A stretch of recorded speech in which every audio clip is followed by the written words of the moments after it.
Headache బాగుందన్న. 2 days నుంచి headache అని అంటున్నావు. దా ఒకసారి హాస్పిటల్ కానీ వెళ్దాము. ఏవోకోనా హాస్పిటల్ వద్దులే కానీ.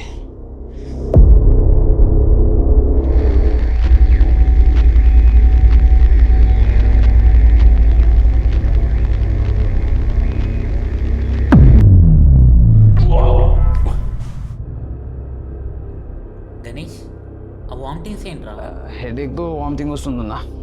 ఇప్పుడైనా హాస్పిటల్ వెళ్దాం కదా. టాబ్లెట్ వేసుకుంటలే.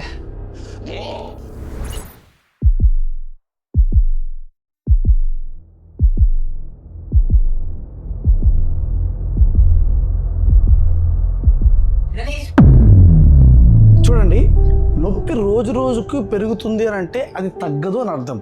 అలా అని అది నెగ్లెక్ట్ చేస్తే అది ఎక్స్ట్రీమ్ లెవెల్లోకి వెళ్తుంది. So don't neglect your pain before it gets extreme.